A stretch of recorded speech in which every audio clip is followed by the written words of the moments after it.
नमस्कार, मैं अजीत उपाध्याय आप सभी का स्वागत एवं अभिनंदन करता हूं अपने यूट्यूब चैनल हिंदी हिंदुस्तानी में। जैसा कि आपको पता है कि अब हम 10th के लिए और 12th के लिए जो सीबीएसई ने पाठ्यक्रम हमें प्रोवाइड करवाया है, जो सीबीएसई के द्वारा हमें पाठ्यक्रम मिला हुआ है, उसी के आधार पर हम अपनी कक्षाओं को अब आगे की तरफ ले चलेंगे।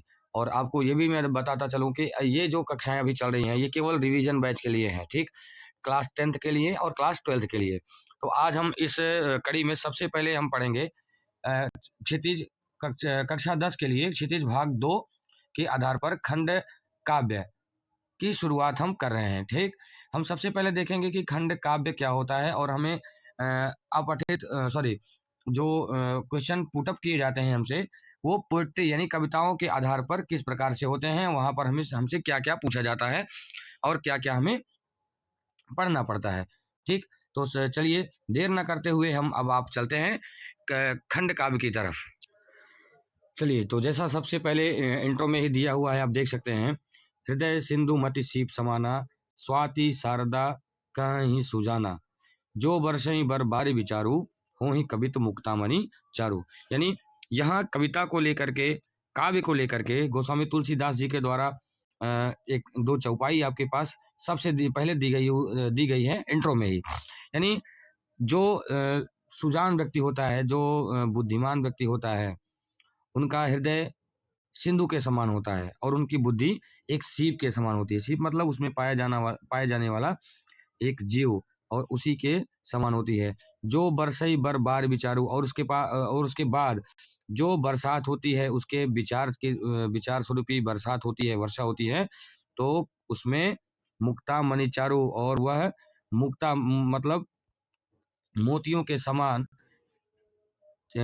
कविता का जन्म होता है। यानी इस इंट्रो के द्वारा आप क्षितिज भाग 2 में पढ़ेंगे कि काव्य में क्या-क्या दिया गया है, ठीक? तो सबसे पहले हम पाठ की शुरुआत में सबसे पहला जो चैप्टर है वो संबंधित है सूरदास से, ठीक? सूरदास के पद से, ठीक है?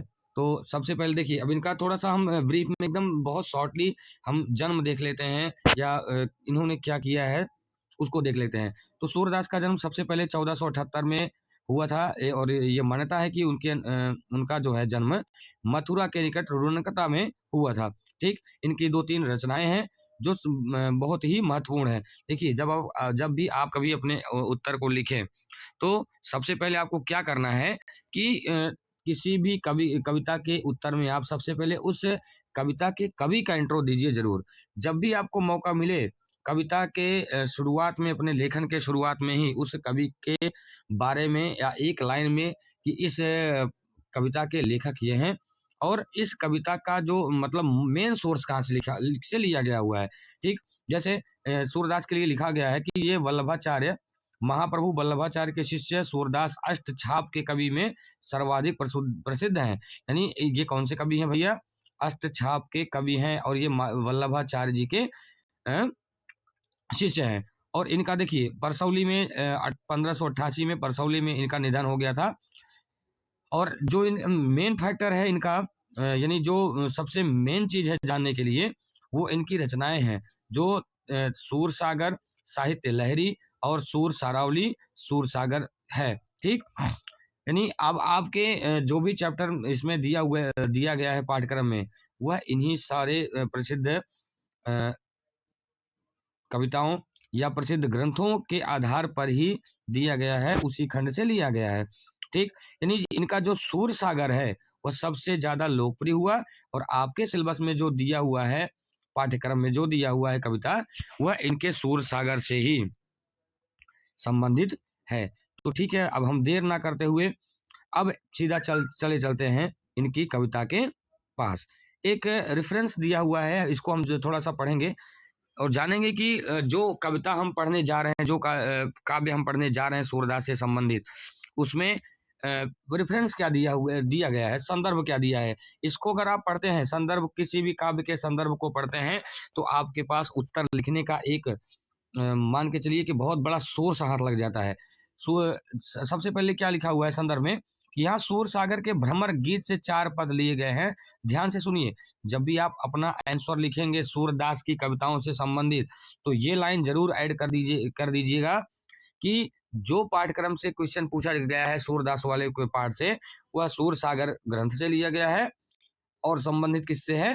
भ्रमर गीत से। भैया इसको जरूर ऐड करिएगा आपके आंसर कॉपी में। भ्रमर गीत याद करके रखिए और सूर सागर याद करके रखिए, 2 चीज, ठीक है। और इसके बाद अब जितनी भी जो भी कविताएं इसमें दी गई हैं उनका एक एक खंडवार यहाँ पर पूरा का पूरा ब्यौरा दिया गया है। जैसे यहीं से देखिए पहले पद में गोपियों की शिकायत वाजिब लगती है, ठीक है। पहले पद में गोपियों की शिकायत वाजिब लगती है कि यदि उद्धव कभी स्नेह से के धागे से बंधे होते तो वे विरह की वेदना को अनुभूत अवश्य कर पाते। और दूसरे दूसरे पद में क्या लिखा है? दूसरे पद में गोपियों की यह स्वीकारोक्ति है कि उनके मन की अभिलाषाएं मन में ही रह गई हैं, यानी कृष्ण के प्रति उनके प्रेम की गहराई की अभिव्यक्ति करती है। और तीसरे पद में क्या लिखा है? तीसरे पद में वे उद्धव के योग साधना की कड़वी ककड़ी जैसा बताकर अपने एकनिष्ठ प्रेम में दृढ़ विश्वास प्रकट करती हैं। चौथे पद में क्या लिखा हुआ है? चौथे पद में लिखा हुआ है कि वो ताना मारती हैं, किसको? भगवान श्री कृष्ण को ताना मारती हैं कि अब वे राजनीति उनको आने लगी है, यानी अब जब जो यहाँ पहले हम लोगों के पास में थे तो उनका प्रेम प्रकट होता था, अब वे हमारे हमसे राजनीति की भाषा में बात करते हैं। यानी आपके पास अब सामने 4 पद आएंगे, 4 पदों में एक-एक पद में क्या-क्या बातें कही गई हैं, उसी के आधार पर यह रिवीजन बैच आपका चल रहा है, ठीक? चलिए, अब चारों पदों में गोपिकाओं ने क्या-क्या कहा है, एक तरफ से हम उसकी एक शॉर्ट में व्याख्या करेंगे और समझेंगे कि क्या इसका अभीष्ट उत्तर मिल सकता है। तो देर न करते हुए अब हम आपको बढ़ा ले चल रहे हैं सूरदास जी के पहले पद पर, ठीक? सूरदास जी का पहला पद। पहले पद में कह रहे हैं कि उद्धव तुम हो अति बड़भागी, अपरस रहत स्नेह तगाते, नाहिन मन अनुरागी, पुरैन पात रहत जल भीतर, तारस देह न दागी, ज्यों जल माह तेल की गागरी, बूंद न ताको लागी, प्रीति नदी में पाव न बोर्यो, दृष्टि न रूप परागी, सूरदास अबला हम भोरी, गुर चाटी ज्यों पागी। ठीक है, अब चलिए ये तो उनका सूरदास जी का ये पद हो गया भ्रमर गीत से संबंधित। और ये पद इसका मेन सोर्स कहाँ है? मुख्य सोर्स कहाँ है इसका? सूर सारावली सूर सागर से। कहाँ है भैया? सूर सागर से। चलिए अब इसके थोड़े से हम व्याख्या देखेंगे कि क्या व्याख्या है इसकी। गोपिकाएं कहती हैं उद्धव जी से कि उद्धव जी आप बहुत ही बड़भागी हो। बड़भागी का मतलब आप बहुत ही भाग्यशाली हो। क्यों भाग्यशाली हो? कि आप भगवान श्री कृष्ण के पास हमेशा रहते हो। ये आपका बड़प्पन है, ये आपका सौभाग्य है कि आप उनके बिल्कुल निकट हो, भगवान श्री कृष्ण के पास। लेकिन इतना होने के बावजूद भी अपरस रहत स्नेह तगाते, आप उनके रस रूपी स्नेह को आप प्राप्त नहीं कर पा रहे हो और ना ही तो आपका मन उनमें अनुरागी है। मन अनुरागी का मतलब, अनुराग का मतलब होता है कि एकदम दृढ़ विश्वास से युक्त प्रेम। वही गोपिकाएं कहती हैं कि आप बड़भागी हैं, आपके अंदर सौभाग्य है आपका कि आप भगवान श्री कृष्ण के सानिध्य में हैं, उनके पास में है, किंतु उसके बाद भी आप उनके प्रेम रूपी रस से स्पर्श नहीं कर पा रहे हैं। मतलब आप उनसे बिल्कुल दूर हैं, उनके प्रेम का स्पर्श आपको नहीं हो पा रहा है और ना ही तो आपका मन उनके प्रेम में बिल्कुल अनुराग युक्त हो रहा है। और ये होता किस प्रकार है कि जिस प्रकार से एक कमल का पत्ता पानी में रहने के बावजूद भी वह पानी को अपने आप में ऑब्जर्व नहीं करता, यानी उसमें पानी की बूंदें बिल्कुल भी छू नहीं पाती हैं कमल के पत्ते में। ठीक उसी प्रकार से तारस देह न दागी, यानी उसके पत्ते जल के भीतर रहते हुए भी उसमें थोड़ा सा भी पानी उसके पत्तों में छू नहीं पाता है, बिल्कुल हाइड्रोफोबिक की तरह काम करता है। उसी प्रकार से आपका मन भी भगवान श्री कृष्ण के पास रहते हुए है उद्धव जी। ये उनके पास रहने के बावजूद भी आप कमल के पत्ते के समान और पानी के समान आपका मन और उनका प्यार है। ज्यों जल माह तेल की गगरी बूंद न ताको लागी, जिस प्रकार से तेल की गगरी को तेल की गगरी को आप मतलब तेल से भरी हुई कोई गगरी है, और उस तेल से भरी हुई गगरी को आप समुद्र में डाल दीजिए, और डालने के बाद आप देखेंगे कि उसमें समुद्र में और तेल में, समुद्र के जल में और तेल में कोई भी स्पर्श नहीं दिखाई देता, दोनों अलग-अलग रहते हैं।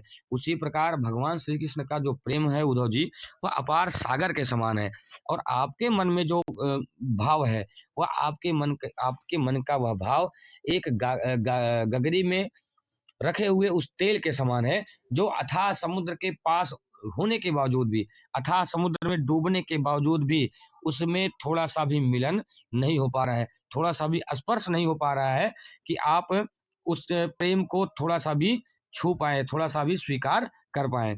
प्रीति नदी में पाँव न बोर्यों, दृष्टि न रूप परागी। हाँ, प्रीति नदी यानी प्रेम रूपी नदी, आपको देखेंगे आप यहाँ उपमा अलंकार सॉरी रूपक अलंकार, भैया यहाँ ध्यान दीजिए आप, यहाँ कौन सा अलंकार है? रूपक अलंकार। रूपक अलंकार आप पढ़े हैं, जहाँ उपमेय और उपमान का अभेद आरोप किया जाए, यानी जो भगवान श्री कृष्ण के का प्रेम बह रहा है वो किसके समान है? नदी के समान है, यानी उनके प्रेम में और नदी में एकदम बिल्कुल सूक्ष्म एक बहुत सूक्ष्म समानता दिखाई दे रही है, जिसका कि अलगाव नहीं हो सकता है, ठीक? और आप जानते हैं कि रूपक अलंकार में क्या होता है कि जहाँ पर उपमेय और उपमान का अभेद आरोप किया जाए, वहाँ पर रूपक अलंकार होता है। तो यहाँ कौन-सा अलंकार है भैया प्रीति नदी में? रूपक अलंकार। रूपक अलंकार के माध्यम से सूरदास कह रहे हैं कि भैया उद्धव जी, गोपिकाओं का कथन है कि उद्धव जी, आप प्रेम रूपी नदी में रहते हुए भी, प्रेम रूपी नदी के पास रहते हुए भी आपने उसमें पैर तक नहीं डुबोया है। मतलब नहाने को कौन कहे, आप पैर भी नहीं उसमें धो पा रहे हैं। भैया नहाने वाली बात से आप समझ ही पा रहे होंगे कि इस टाइम नहाने में कितनी बड़ी समस्या हो रही है।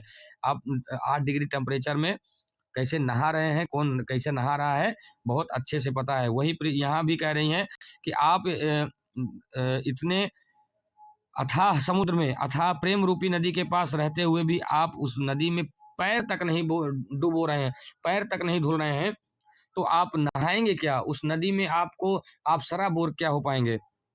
और दृष्टि न रूप परागी, और आपको उनकी दृष्टि रूपी आपकी आँखें उनके रूप सौंदर्य का पराग नहीं ले पा रही हैं। तो उद्धव जी, आप बड़े बड़भागी हैं। यहाँ आप समझ लीजिए ये व्यंग्य है। गोपिकाओं के द्वारा उद्धव जी को बोला जाने वाला यह व्यंग्योक्ति है कि व्यंग के माध्यम से कह रही कि हाँ, तुम बड़े बड़भागी हो। बड़भागी किस प्रकार से हो कि इतना सब कुछ होने के बावजूद भी तुम्हें भगवान श्री कृष्ण के प्रेम का, उनके स्नेह का कुछ भी नहीं मिल रहा है, तुम बहुत बड़भागी हो। ठीक? ये बहुत बड़ा उनका व्यंग्योक्ति है। सूरदास अबला हम भोरी, अपने आप को बहुत भोला, अपने आप को बहुत सीधा-साधा गोपिकाएँ कहती हुई हैं, कह रही हैं अपने आप को कि हम लोग सूरदास जी का कथन है कि गोपिकाएँ अपने आप को कहती हैं कि भैया उद्धव जी, हम लोग बहुत ही भोली हैं, बहुत ही अ, सीधी-सादी हैं। अब समझ लीजिए ये गोपिकाओं का कथन है, मतलब गोपिकाएँ कह रही हैं भैया हम लोग कितनी सीधी-सादी हैं, है ना? अब कौन सीधा कितना होता है, ये तो बहुत बाद में पता चलता है कि कौन कितना सीधा है, कौन कितना टेढ़ा है। लेकिन अब गोपिकाएँ यहाँ कह रही हैं कि अब हम लोग बहुत सीधी हैं, तो हम भी मान ले रहे हैं। लेकिन हो नहीं सकता ऐसा। मुझे बड़ा असंभव सा लग रहा है कि सीधा कोई हो जाए, है ना? अ, बात हज़म नहीं हो रही है यहाँ गोपिकाओं के द्वारा, ठीक?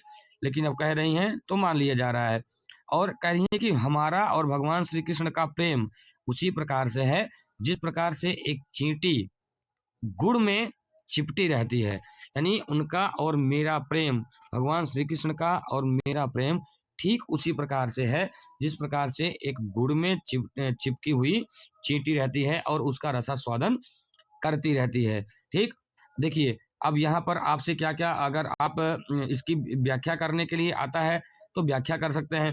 व्याख्या करने के लिए नहीं आता है, अगर उत्तर ही इसका लिखना आ रहा है दीर्घोत्तरी में या अतिलघुत्तरी में या लघुत्तरी में, तो आप ध्यान दीजिएगा, उत्तर लिखने के बाद जब भी आपको मौका मिले, तो उत्तर लिखने के बाद भैया उसमें कौन-सा रस पाया जा रहा है, कौन-सा छंद पाया जा रहा है, कौन सा अलंकार पाया जा रहा है। इन तीनों चीजों को आप बहुत जल्दी से ऐड कर दीजिएगा अपने उत्तर लेखन में। ध्यान दीजिएगा, ये काव्य सौंदर्य होता है। क्या होता है जी? काव्य सौंदर्य, यानी काव्य की शोभा बढ़ाने वाला कौन कौन सा यंत्र इसमें काम कर रहा है, कौन कौन सा डिवाइस काम कर रहा है, वही लिखना पड़ेगा। तो क्या क्या आप लिखेंगे उत्तर लेखन में? इसके बाद अगर मौका मिल रहा है तो आप इसमें कौन सा रस है, कौन सा छंद है, कौन सा अलंकार है, इसको आप अपने उत्तर में जरूर से जरूर ऐड करिए। ठीक, अब इसके बाद क्या कहते हैं, दूसरा दोहा हम दूसरा पद हम देखते हैं। देखिए, पहले वाले पद में आप भक्ति रस, ठीक, भक्ति रस, शांत रस, छंद में मुक्तक छंद, गेय पद, ठीक है। गेय पद का मतलब होता है कि जिसको हम गा सकें, जो गाया जा सके, उसको कहा जाता है गेय पद, ठीक। और मुक्तक छंद, गेय पद, और अलंकार में आप रूपक अलंकार, उपमा अलंकार, अनुप्रास अलंकार लिख सकते हैं।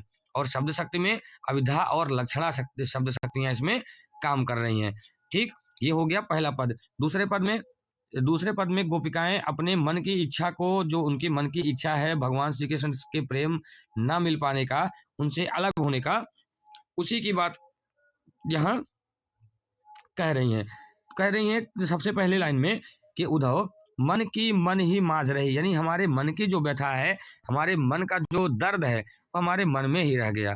क्यों? क्योंकि भगवान श्री कृष्ण से हमारा जो प्रेम है वह अधूरा रह गया, हमारा प्रेम भगवान श्री कृष्ण से पूरा नहीं हो पाया। तो यहाँ देखिए, ये केवल गोपिकाओं के साथ ही नहीं भैया हो रहा है, केवल कृष्ण के साथ ही नहीं हो रहा है, सबके साथ ऐसा होता है। ये साला शब्द ही अधूरा है, हैं? ये शब्द ही अधूरा है तो पूरा कैसे हो पाएगा? और इसमें जो पड़ा, आप समझ लीजिए कि अपना जिंदगी, अपना सब कुछ वो बर्बाद करके चला जाएगा। इसलिए इन फालतू के वर्डों में न पढ़ना, ठीक है, इससे दूर रहना है आपको, ठीक। और ध्यान दीजिए, ये भगवान श्री कृष्ण जो तीनों लोकों के मालिक हैं, उनका नहीं पूरा हो पाया, तो फिर हम आप तो एक मामूली से इंसान हैं, हमारा आपका कैसे पूरा हो पाएगा? यदि और अब यही संतोष करके मन में बैठिए कि जो जितने दिन तक आपके साथ था नहीं था, कोई बात नहीं। लेकिन चलिए, ये गोपिकाओं का उलाहना है भगवान श्री कृष्ण के लिए। कह रही हैं उद्धव से कि हे उद्धव, हमारे मन की व्यथा, हमारे मन का संताप, हमारे मन का दुख हमारे मन में ही रह गया। कहिए जाए कौन पै उद्धव नाही परत कही। हे उद्धव, किस प्रकार से उसका वर्णन किया जाए, कहते नहीं बन रहा है। कितना दर्द है, कितना तकलीफ है, कितना दुख है उनसे बिछड़ने का, उनके अलग होने का, उद्धव कहा नहीं जा रहा है, ठीक। और वो दर्द किस लिए ज्यादा बढ़ गया? वो गोपिकाएं शिकायत कर रही, कंप्लेन कर रही हैं कि अवधि आधार आस आवन की, क्या उनके आने का एक आधार था कि लौटेंगे, वापस जरूर आएंगे, क्योंकि हमारा उनका प्रेम अथाह है, भगवान श्री कृष्ण का प्रेम गोपिकाओं से अथाह है। तो इसलिए वो कह रही हैं कि उनके आने का आधार था, एक बेस था उनके आने का, लौटने का, कि हमसे वादा करके गए थे कि हम आएंगे। तन मन बिथा सही, और हम अपने मन को, तन को एकदम व्यथित कर दिए थे, एकदम दुखी करके छोड़ दिए हैं। क्यों? क्योंकि एक उम्मीद जगा है उनके आने की, ठीक है, भगवान श्री कृष्ण के आने की उम्मीद जगी है। इसलिए हे उद्धव, बहुत दुख हो रहा है, अब नहीं आ रहे हैं तो तन मन व्यथा सही।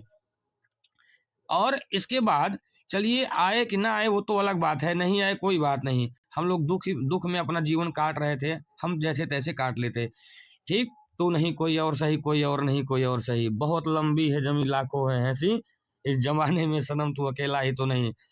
अब गोपिकाएं कह रही हैं कि अब इन योग संदेशन सुनि सुनि बिरहीन बिरह दही, ठीक। यानी अब कह रही हैं कि पहले तो आए नहीं, और आए नहीं तो आपको भेजा, कम से कम भेज करके हाल चाल लेते, हम लोगों की इच्छा जानते, हम लोगों के बारे में पूछते, समझते, बताते। लेकिन आपसे क्या भेजा है, आपके द्वारा क्या भेजा उन्होंने? योग संदेश भेजा, जो हमारे लोगों के लिए योग संदेश नहीं है। सुनी सुनी बिरहीन बिरह योग संदेशन सुन सुनी बिरहीन बिरह दही, यानी हमारे अंदर की जो विराग्नि है वह और भी ज्यादा प्रज्वलित हो रही है, और भी ज्यादा जल रही है कि ठीक है नहीं आए, कम से कम ना आते, और इनको उद्धव जी को भेजा है तो कम से कम हमारा हाल चाल लेने के लिए भेजते ना। ये योग संदेश ये आला वाला क्यों भेज रहे हैं? योग संदेशन हमारे लिए योग नहीं है। हम लोग नागा नहीं है, हम लोग साधु सन्यासी नहीं है, हम लोग गृहस्थ वाले हैं। हमारे लिए योग नहीं है, हमारे लिए तो प्रेम है, हमारे लिए तो जुड़ाव है, हमारे लिए लगाव है भगवान श्री कृष्ण से। लेकिन उद्धव आपसे वो जो योग संदेश भेज रहे हैं, इसको सुन सुनकर हमारे मन में और भी व्यथा, हमारा मन और भी दुखित हो गया, हमारे मन में विराग्नि और ज्यादा दहन करने लगी और ज्यादा जलने लगी। ठीक है, उसके बाद क्या कहते हैं, चाहती हुती जुहार जतैते उततै धार बही। पहले क्या होता था कि हम लोग चाहे जहां से उनकी कृपा पाना चाहती थी, चाहे जहां से हमको लगता था कि भगवान श्री कृष्ण हमारी रक्षा करेंगे, वो हमें बचाने के लिए आएंगे या हमारा उद्धार करेंगे, कल्याण करेंगे, जब भी कोई संकट होता है वो हमें जरूर बचाते हैं। तो हम लोग जहां से चाहते थे वहां से जुहार करते थे। जुहार करने का मतलब, गुहार करने का मतलब उनको टेर लगा करके बुलाना, बहुत लाउडली बुलाना कि भगवान पुकार सुने। तो जहां से जितने थे, जब से जहां से ही बुलाते थे, उत तय धार वही, उनकी कृपा वहीं से चलती थी, हम लोगों के ऊपर कृपा बरसती थी। ठीक, और सूरदास अब धीर धरहि क्यों, मर्यादा न लही। मर्यादा न लही का मतलब है भैया कि अब हम लोगों ने अपनी मर्यादा खो दिया है। किस चीज की मर्यादा? धैर्य की मर्यादा। किस चीज की मर्यादा? धैर्य की मर्यादा। अब हमारे अंदर बिल्कुल धैर्य नहीं है, सहन शक्ति खत्म है। हम लोग कितना झेलें, आए नहीं आए कोई बात नहीं, लेकिन अब योग संदेश तो लेकर के नहीं कम से कम भेजना चाहिए था ना। अब आप आ गए हैं योग संदेश लेकर के, तो आप उनसे जा करके कह दीजिए भैया कि हम लोगों के पास अब मर्यादा नहीं रह गया है, सहने की क्षमता हमारी खत्म हो गई है। अब धीर धरें क्यों, अब हम क्यों धीरे धारण करें, और किस बात को लेकर के अब हम इंतजार करें। अब उनके आने का कोई आधार ही नहीं है, क्योंकि कह करके तो गए थे कि अब हम लोग मैं आऊँगा, ज़रूर वापस आऊँगा, लेकिन अब उनके आने की कोई भी उम्मीद नहीं है, और इसलिए हमारा तन, मन हमेशा दुखी, हमेशा कष्ट में ही चल रहा है। ठीक? ये तो हो गया इसका शाब्दिक अर्थ जो पैराग्राफ में दिया गया है। अब हम इसके भावार्थ को शाब्दिक और भावार्थ को समझने के बाद अब हम इसके काव्य सौंदर्य की बात करेंगे। काव्य सौंदर्य की बात करेंगे तो यहाँ देखिए, सबसे पहले मन ही माज रही, यहाँ म की आवृत्ति हुई है, इसलिए यहाँ पर सबसे पहला कौन सा अलंकार? अनुप्रास अलंकार। कौन सा अलंकार भैया? अनुप्रास अलंकार। ठीक, अब इसके बाद कहिए जाय कौन पे उद्धव नाहिन परत कही, इसमें भी आप देखेंगे तो छोटा सा छेप अनुप्रास अलंकार इसमें ही। अवधि आधार आस आवन की, इसमें भी अनुप्रास ही अलंकार। ठीक, यानी 3 लाइन में आपको लगातार कौन सा अलंकार मिल रहा है? तीनों लाइन में अनुप्रास अलंकार। ठीक है, अब इसके बाद अब इन जोग संदेशनी सुनी सुनी। जोग संदेशनी यानी इस शब्द में जोग रूपी संदेश, यानी यहाँ पर हो जाएगा आपका रूपक अलंकार। कौन सा अलंकार भैया? रूपक अलंकार।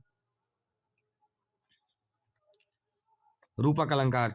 सुनी सुनी बिरहिन बिरह दही, हमारे विरहाग्नि और ज्यादा प्रज्वलित हो रही है और ज्यादा तेज हो रही है।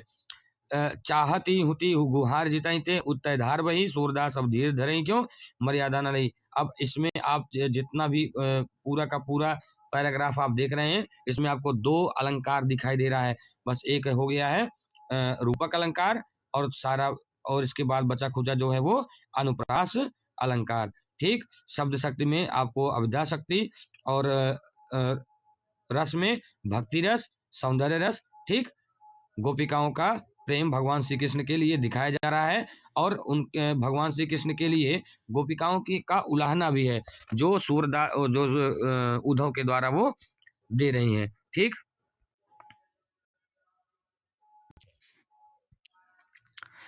चलिए अब हम तीसरे पद की व्याख्या करेंगे। तीसरे पद में देखेंगे कि क्या क्या लिखा हुआ है।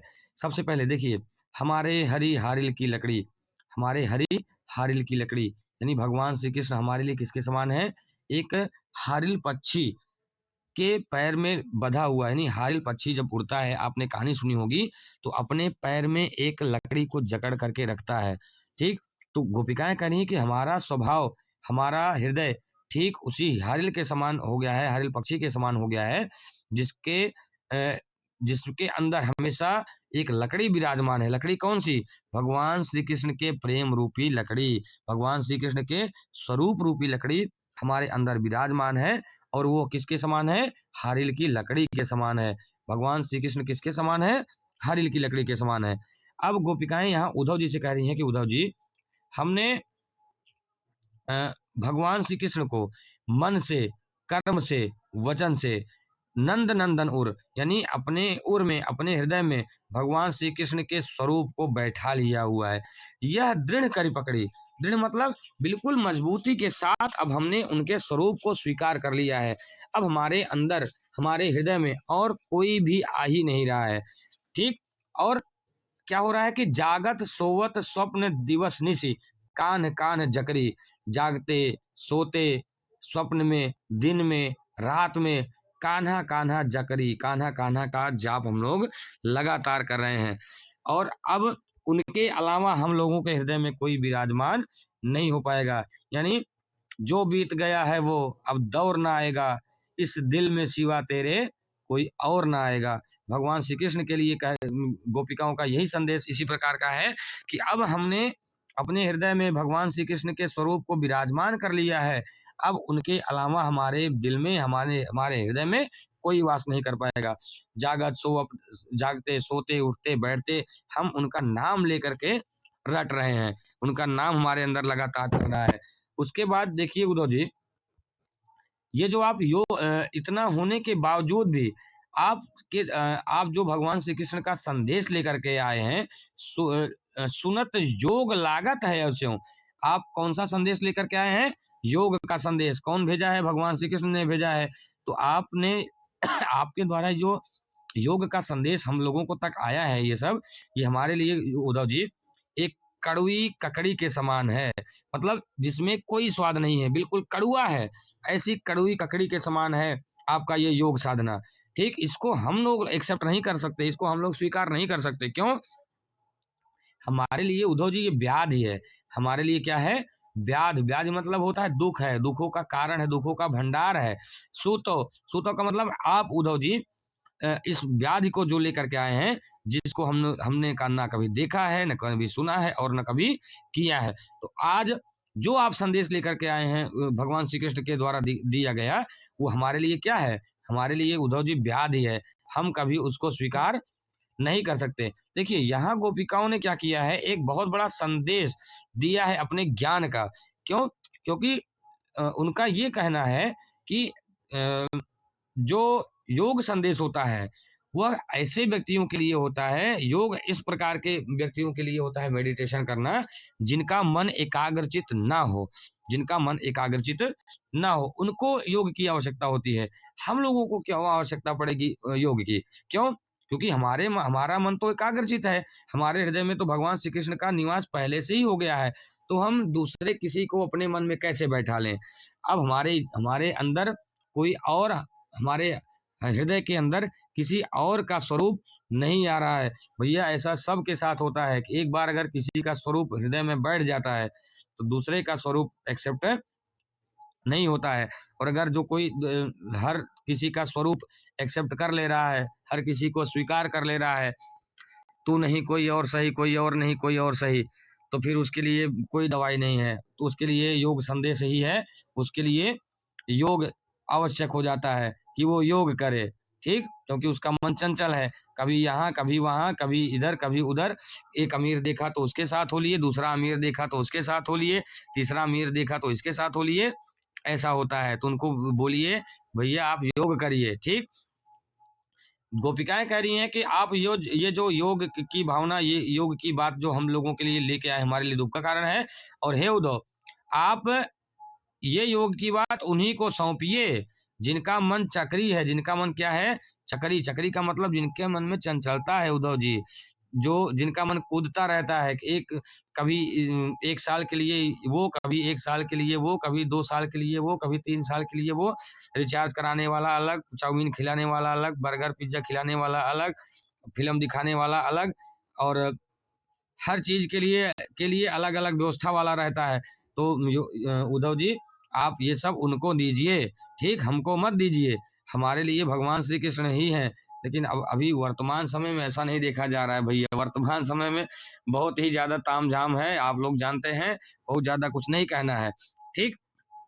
तो गोपिकाएं क्या कहती हैं कि आप ये योग की भावना, योग की बात आप उन्हीं को समझाइए उद्धव जी, जिनका मन क्या है, चक्री है, जिनके मन में चंचलता है, ठीक, ये हमारे लिए नहीं है। अब इसके बाद इसके शाब्दिक अर्थ के बाद हम इसका देखेंगे कि इसमें रस कौन सा है, छंद कौन सा है और अलंकार कौन सा है। तो ध्यान से देखिए, हमारे हरि हारिल की लकड़ी, यहाँ पर ह अक्षर की आवृत्ति, ह वर्ण की आवृत्ति 2 या 2 से अधिक बार हो रही है, इसलिए यहाँ पर अनुप्रास अलंकार। नंद नंदन उर्म, नंद नंदन उर्म में उपमा अलंकार आप कह सकते हैं, ठीक। बाकी जितना है टोटल अनुप्रास अलंकार ही है, यहाँ पर और कोई अलंकार इसके अलावा नहीं है। रस में कौन सा रस, तो भक्ति रस। कौन सा रस भैया, भक्ति रस। छंद में कौन सा छंद, गेय पद या मुक्तक छंद। और अलंकार में आप अनुप्रास अलंकार और उपमा अलंकार लिख सकते हैं। और शक्ति में कौन सी शक्ति, अविधा और लक्षणा शक्ति। देखिए, शब्द की 3 शक्तियां होती हैं, अविधा, लक्षणा एवं व्यंजना। व्यंजना और अविधा और लक्षणा व्यंजना का डिटेल से आपको जानकारी नहीं लेना है, बस थोड़ा सा आप जानते रहिए कि यहाँ पर शब्द शक्तियों में अविधा और लक्षणा शब्द शक्तियां होंगी। अब इसके बाद हम इसके चौथे पद में चलते हैं। हमारे हरि हैं राजनीति पढ़ी आए। कौन सा पद है भैया, चौथा पद। चौथे पद में लिखा है कि हरि हैं राजनीति पढ़ी आए। गोपिकाएं कह रही हैं कि अब जो हरि, जो भगवान श्री कृष्ण हम लोगों से पहले प्रेम करते थे, उनके प्रेम में कोई बनावटीपन नहीं था। अब प्रेम जो है वो उनके प्रेम में राजनीति है। राजनीति का मतलब कि पहले मन से प्रेम करते थे, लेकिन अब वो उनका प्रेम नहीं रह गया है, अब वो दिमाग लगाते हैं। भैया देखिए, जो प्रेम होता है, जो प्यार होता है, वो मन से होता है, कभी दिमाग से नहीं होता है। अगर आप किसी से मेंटली अटैचमेंट में हैं, तब आप समझ लीजिए कि आप अपने साथ और उस जिसके साथ आप हैं उसके साथ आप धोखा कर रहे हैं, ठीक। तो कभी भी किसी के साथ मेंटली अटैचमेंट में नहीं रहना चाहिए, नहीं तो आदमी बर्बाद हो जाता है और कभी भी सुकून नहीं मिल पाता है उसे। तो गोपिकाएं भी यहाँ कह रही हैं कि हरि हैं राजनीति पढ़ी आए। हरि क्या है, राजनीति उनको आ रही है। अब समुझी बात कहत मधुकर के समाचार सब पाए। जो भी हम लोग समाचार मिल रहा है हमें, हम ए मधुकर, मधुकर मतलब भगवान श्री कृष्ण, और एक मधुकर का मतलब होता है भगवान श्री कृष्ण और दूसरे मधुकर का मतलब होता है भैया भंवरा, ठीक है। यहाँ पर श्लेष अलंकार। समुझी बात कहत मधुकर के समाचार सब पाए। जो भी भगवान श्री कृष्ण के द्वारा उनकी बात हम लोगों तक आई है, हम लोग सारा समाचार पा करके उद्धव जी अब कह रहे हैं कि वो क्या पढ़ाए हैं, राजनीति पढ़ाए हैं। यानी उनके द्वारा जो भी कुछ बातें कही गई हैं, जो आपके द्वारा कही जा रही हैं, समाचार हम लोग पा गए और हम लोग बहुत अच्छे तरीके से अब बात भी समझ लिए हैं कि अब उनका प्रेम नहीं है हमारे प्रति, अब उनका हमारे प्रति राजनीति है। राजनीति का मतलब देखिए, प्रजातंत्र एक होता है और शासन अलग होता है ना। यानी अब यहाँ जो भगवान श्री कृष्ण पहले हम लोगों के प्रति प्रेम की भावना में थे, अब वो किसकी भावना में है, अब वो किसके रूप में हमारे सामने आ रहे हैं, एक राजा के रूप में आ रहे हैं। और राजा का कभी वो नहीं हो सकता है, किसी से खास कोई उनका नहीं हो सकता है, यानी उनके लिए पूरी की पूरी जनता हो सकती है। तो अब भगवान श्री कृष्ण हमारे लिए राजनीति कर रहे हैं, हमसे राजनीति सिखा रहे हैं। एक अति चतुर होते पहले ही अब गुरु ग्रंथ पढ़ाए। एक तो पहले ही उनके अंदर चतुराई थी, भगवान श्री कृष्ण के लिए कह रही हैं कि एक तो उनके अंदर पहले ही चतुराई थी, अब हम लोगों को गुरु ग्रंथ पढ़ा रहे हैं, हम लोगों को ज्ञान दे रहे हैं, कानून सिखा रहे हैं। उनसे जा करके बोल दीजिए कानून ना सिखाए बहुत ज्यादा, हमें सारा पता है कि यहाँ से हमें छोड़ करके चले गए हैं, अब कोई दूसरा मिल गया होगा तो अब वहाँ अपना व्यवस्था बना लिए होंगे, इसलिए अब हमें राजनीति ना पढ़ाए, हम लोग बहुत अच्छे से पढ़ चुके हैं। बढ़ी बुद्धि जानी जो उनकी, हम लोग जान चुके हैं कि उनकी बुद्धि बहुत बढ़ चुकी है और इतनी उनकी बुद्धि बढ़ चुकी है कि हम लोगों के लिए योग संदेश भेज रहे हैं। हमारे लिए योग संदेश है, उनको खूब पता है कि जिनके संपर्क में मैं था, जो मेरे सानिध्य में थे, ग्वाल गोपियां सब, उनको योग नहीं चाहिए। वो किसके भूखे हैं भैया, वो प्यार के भूखे हैं, वो प्रेम के भूखे हैं, अनुराग के भूखे हैं, तो उनको योग संदेश नहीं देना है, उनको प्रेम देना है, उनको सम्मान देना है। आदमी प्रेम का ही भूखा होता है भैया, ठीक है? जिसको जहाँ प्रेम मिलता है, वो चला जाता है, ठीक? लेकिन अब का समय हो गया है, लोग पैसा देखते हैं, जिसके पास पैसा है वही सब कुछ है। आपके पास पैसा है तो आप बड़े अच्छे हैं, दूसरे के पास पैसा जाएगा, दूसरा कोई अच्छा हो जाएगा, ठीक? तो यहाँ भगवान श्री कृष्ण किससे सॉरी मधुकर से, उद्धव से कह रही हैं गोपिकाएं कि आपका संदेश जो लेकर के आप आए हैं योग संदेश, ये योग संदेश जान चुके हैं हम लोग कि उनकी बढ़ी हुई बुद्धि का ही नतीजा है जो हम लोगों के पास भेजे हैं। अब कहती हैं कि उद्धव, भले लोग आप आगे के परहित डोलत धाये, कि जो पहले के लोग थे, प्राचीन समय के जो लोग थे, वही अच्छे थे, उनका ही शासन बढ़िया था कि कम से कम वो दूसरों के हित के लिए तो दौड़ते थे, यानी जहां भी देखते थे कि दूसरे का हित करना है, लोग दौड़े चले जाते थे। लेकिन अब भगवान श्री कृष्ण, अरे भाई अब तो ऐसा हो गया है कि आप बुलाते रहिए, अब नहीं आएंगे। पहले आते थे, पहले बहुत बड़ा प्रेम था, लेकिन जब यहाँ से चले गए हैं, तब उनके अंदर हम लोगों के लिए प्रेम नहीं हो पा रहा है। पहले के ही लोग अच्छे थे, जो दूसरों के हित के लिए कम से कम दौड़े चले जाते थे, लेकिन अब कोई दूसरे का हित नहीं चाहता भैया। अब लोग चाहते हैं कि दूसरे के लिए हम गड्ढा खोद दें, इतना बढ़िया गड्ढा खोदें ताकि सामने वाला उसी में डूब के मर जाए, ठीक? लेकिन क्या करें, कभी-कभी गड्ढा खोदना भी आवश्यक हो जाता है, क्योंकि लोग ऐसा-ऐसा कांड कर देते हैं, धोखा दे देते हैं इस प्रकार से कि उसके लिए फिर बदला लेना ज़रूर हो जाता है। तो इस प्रकार के लोगों के लिए होना भी चाहिए, कुछ ना कुछ ऐसा कांड कर देना चाहिए ताकि आने वाली पीढ़ी नस्ल काँप जाए, ठीक है? कह रहे हैं कि अब अपने मन फेर पाई है चलत जूहते चुराए, कि पहले जो उन्होंने अपना मन जैसे अपने मन फेर पाई हैं कि अपने मन में अब वो बदलाव पाएंगे, हम लोगों के प्रति उनका जो प्रेम है अब बदला हुआ दिखाई देगा। चलत जूहते चुराए, पहले जो हम लोगों का मन वो चलते हुए चुरा करके ले गए थे, अब वो ऐसा नहीं हो पाएगा। उद्धव जी जा करके बोल दीजिए, अब हम लोगों के अंदर भी थोड़ी सी समझदारी हो चुकी है, हम भी समझ रहे हैं कि राजनीति कहाँ हो रहा है और हमारे साथ प्रेम, कपट, छल ये सब कहाँ हो रहा है, ठीक? तो हमें राजनीति का ज्ञान ना दें। ते क्यों अनीत करें आपुन जे और अनीत छुड़ाए। कह रहे हैं कि हे उद्धव, जो स्वयं अनित करता हो, वो दूसरों को अनित में क्यों डालेगा? जो दूसरे को अनित मतलब जो दूसरे को अन्याय सिखाता हो, जो दूसरे को गलत राह पर जाने से रोकता हो, वो अपना क्यों अनीति करेगा? यानी भगवान श्री कृष्ण खुद अन्याय नहीं करते हैं, खुद खुद चाहते हैं कि कोई अन्याय हमसे ना हो, या अन्याय के रास्ते पर वो नहीं चलते हैं, तो दूसरे को अब कैसे वो अन्याय के रास्ते पर फेंक रहे हैं? हम लोगों को जब वो जानते हैं कि हमें उनके मन के प्रति अनुराग है, उसके उनके प्रेम के प्रति प्रति अनुराग है, तो हमें योग संदेश क्यों दे रहे हैं? यानी क्यों अनित करे आपुन, जो व्यक्ति खुद जानता है कि अन्याय नहीं करना चाहिए, वह व्यक्ति अन्याय क्यों करेगा? यानी भगवान जब श्री कृष्ण जानते हैं कि हम लोगों का मन योग संदेश के लिए नहीं है, उनके प्रेम के लिए है, तो हम लोगों से अन्याय क्यों करवा रहे हैं? हम लोगों को योग साधना की बात क्यों भेज रहे हैं? हमारे लिए नहीं है, उनसे कह दीजिए। अब इसके बाद कह रहे हैं लास्ट वाली लाइन में उद्धव जी, राजधर्म तो यह सूर जो प्रजा न जाही सताए। सूरदास जी का कथन है। गोपिकाएं यहाँ सूरदास उनको उद्धव को खुद ही राजनीति पढ़ा दे रही, ज्ञान दे रही हैं कि उद्धव जी, राजधर्म वही है जहां प्रजा सताई नहीं जाती है। मुखिया मुख सो चाहिए, खान पान कहूँ एक, पालय पोषय सकल अंग तुलसी सहित विवेक। उसी बात को यहाँ गोपिकाएं भी करी हैं कि राज का धर्म, राजा का कर्तव्य होता है कि उसकी प्रजा सताई ना जाए। लेकिन हम लोगों को क्या हो रहा है, हम लोग तो सताए जा रहे हैं। कोई मार नहीं रहा है, कोई प्रताड़ित नहीं कर रहा है, लेकिन हमें अपने हाल में भी तो नहीं छोड़ा जा रहा है। हम अब चाहते हैं कि हमें कोई बिल्कुल परेशान ना करे, कोई डिस्टर्ब ना करे। हम अब भगवान श्री कृष्ण के प्रेम में हमेशा हैं, सोते जागते उठते बैठते चल रहा है उनका प्रेम हमारे अंदर।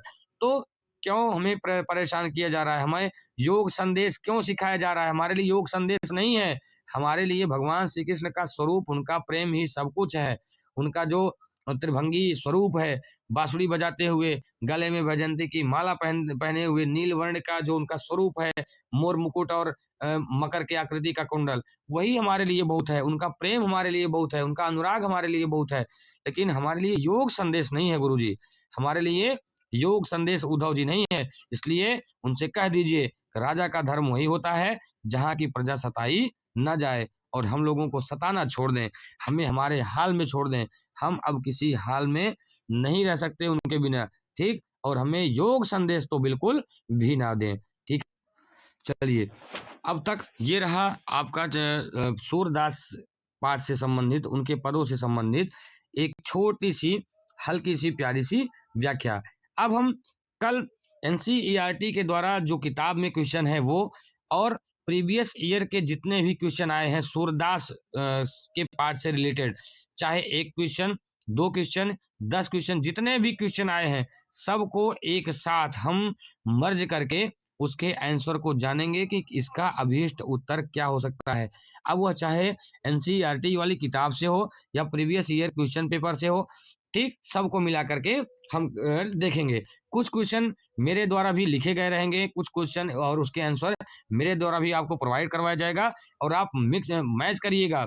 आप जिस जिस किसी भी नेटवर्क से पढ़ते होंगे, जिस किसी भी चैनल से पढ़ते होंगे, आप एक बार वहाँ सर्च करिएगा और एक बार यहाँ सर्च करिएगा, आपको कौन-सा उत्तर कितना सटीक मिलेगा, ये आप खुद जान जाएँगे, आप खुद समझ जाएँगे। प्रचार करना नहीं है, बस ये कहूँगा कि आपका और मेरा सबसे परम उद्देश्य यही है कि आपका नंबर प्रमुख रूप से हिंदी लिटरेचर में अवश्य ज़्यादा से ज़्यादा आए। क्योंकि सब ये मान के चलते हैं कि अगर जो हिंदी में बच्चा अच्छा नंबर लाता है, वही सबसे बढ़िया मार्क्स गेन कर पाता है पूरे के पूरे रिजल्ट में। क्योंकि हिंदी लिटरेचर या लैंग्वेज कुछ भी ऐसी जो भी हो, चाहे वो हिंदी का हो, चाहे इंग्लिश का हो, ये 2 विषय होते ही लैंग्वेज के लिए इसीलिए रखे जाते हैं, ताकि आपका बौद्धिक विकास हो सके अपनी भाषा को लेकर के, ठीक? तो अब कल हम चर्चा करेंगे क्वेश्चन पर। आप आज तक जितना भी क्वेश्चन प्रीवियस ईयर में पूछा गया है वो, और एनसीईआरटी जो पूछ रही है किताब में वो, और 2-4 क्वेश्चन और उनके उत्तर मेरे द्वारा जो प्रोवाइड करवाया जाएगा मेरे नोट से, खुद के नोट से। तो अब अपने इसके बाद आज बस यहीं तक। बने रहिए आप अपने यूट्यूब चैनल हिंदुस्तानी में। धन्यवाद। जय हिंद, जय भारत।